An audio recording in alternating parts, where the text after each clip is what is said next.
Hello guys, આજે હું તમારી સાથે બિલકુલ તીખા, ચટપટા અને ક્રિસ્પી ઘૂઘરા સમોસાની રેસીપી શેર કરીશ અને ચટણીઓની પણ. તો તેની માટે આપણે અહીંયા આ રીતે કપ ભરી અને 2 કપ મેદો લઈ લેવાનો અને વજનમાં જોશો તમે તો 250 ગ્રામ છે. અને આ રીતે હાથેથી ક્રશ કરી અજમો ઉમેરી દેવાનો અને 3 ટેબલ સ્પૂન ઘી એડ કરી દેવાનું છે. મોહન માટે મેલ્ટ કરીને લેવાનું છે. તેને ઘીનું જ મોવન એડ કરવાનું છે અને સ્વાદ પ્રમાણે મીઠું એડ કરી દેવાનું.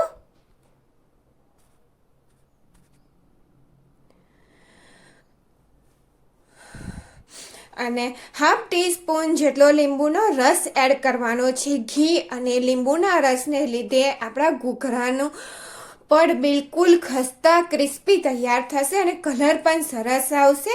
તો જો મુઠ્ઠી પડતું મોવન એડ કરી દીધું છે તેની અંદર.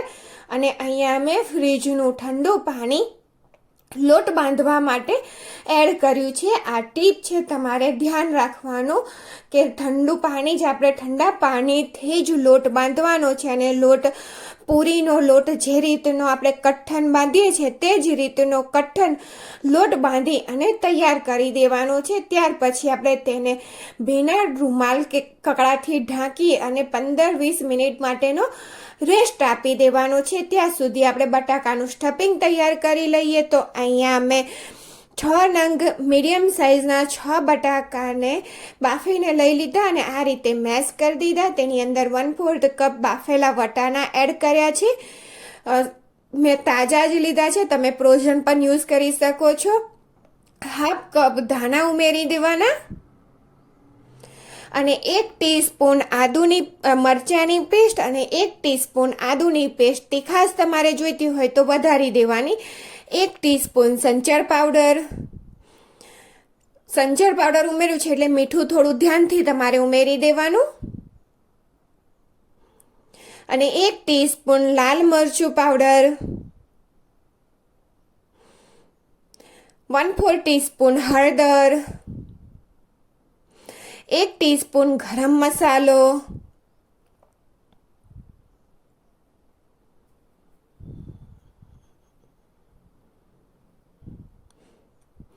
હાફ ટીસ્પૂન શેકેલા જીરાનો પાવડર એડ કરવાનો છે.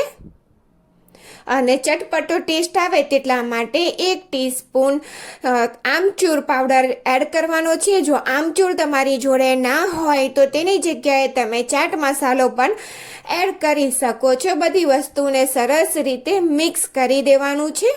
અને અહીંયા 1 ટેબલ સ્પૂન દળેલી ખાંડ એડ કરું છું.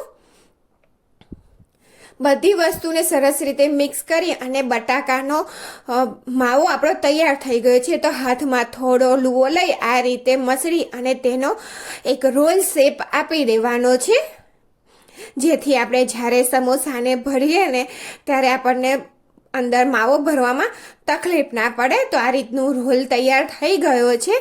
તો હવે આ બાજુ આપણો લોટ પણ રેસ્ટ થઈ અને તૈયાર થઈ ગયો છે.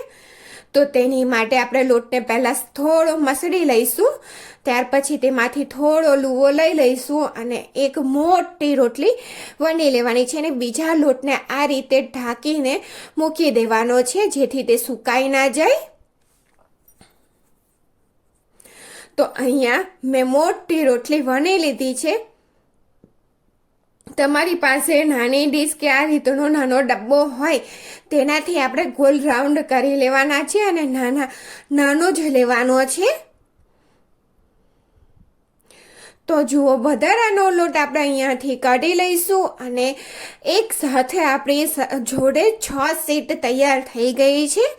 નાની નાની 6 પૂરી તૈયાર થઈ ગઈ છે ઘૂઘરા માટે.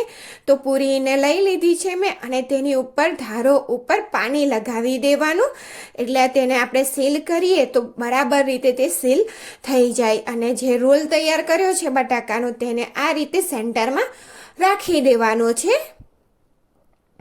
જો આ રીતે. અને સામેથી પડ ઉઠાવી અને આ સાઈડ આપણે સીલ કરી દેવાનું છે, એટલે કે ચોંટાડી દેવાનું છે. અને સરખી રીતે ચોંટાડવાનું તે તમારે ધ્યાન રાખવાનું, નહીતર તેલમાં તળતી વખતે તે નીકળી જશે. તો જો હવે આપણે તેને ડિઝાઇન આપવાની છે. તો આ રીતે લોટને ધાર પરથી થોડો ખેંચવાનો અને અંગૂઠાથી અંદરની સાઈડ દબાવવાનું.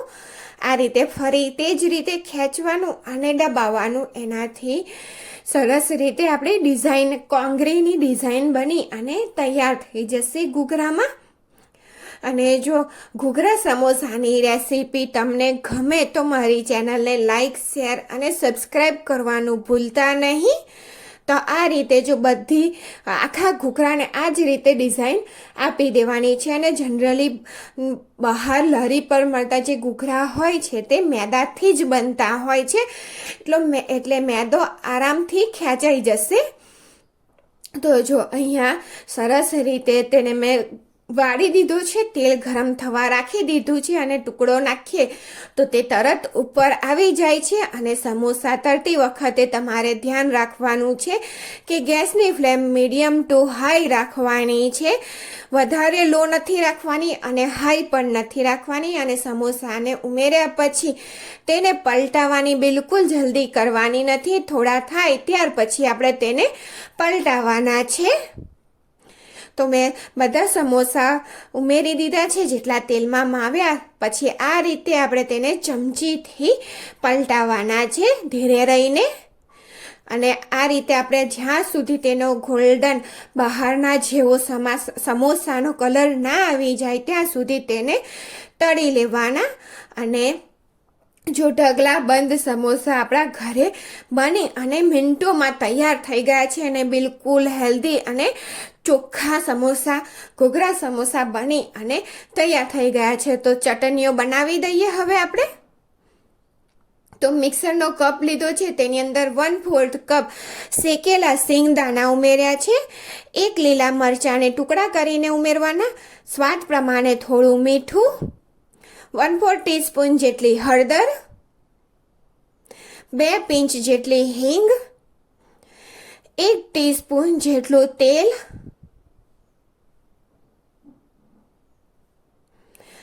અને 3 ટેબલસ્પૂન જેટલું પાણી ઉમેરી અને આ ચટણીને આપણે તૈયાર કરવાની છે. અને 1 ટીસ્પૂન જેટલો લીંબુનો રસ ઉમેરી દેવાનો. આ પાણી એડ કરું છું ને સરસ રીતે તેને પીસી લેવાનું. તો આ ચટણી થોડી તીખી અને થોડી ખાટી હોય છે. તો આપણી ચટણી બની અને તૈયાર થઈ ગઈ છે. તો હવે આપણે બીજી ચટણીને બનાવી લઈએ. તો તેની માટે મેં અહીંયા કાશ્મીરી 4 મરચાંને મેં ગરમ પાણીમાં 2 કલાક માટે પલાળી દીધા હતા.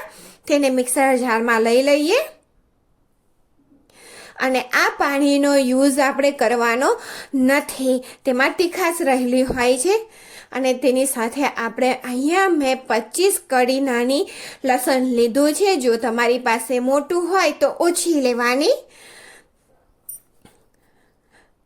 1 ટીસ્પૂન જેટલું સંચર પાવડર, 1 ટીસ્પૂન જીરું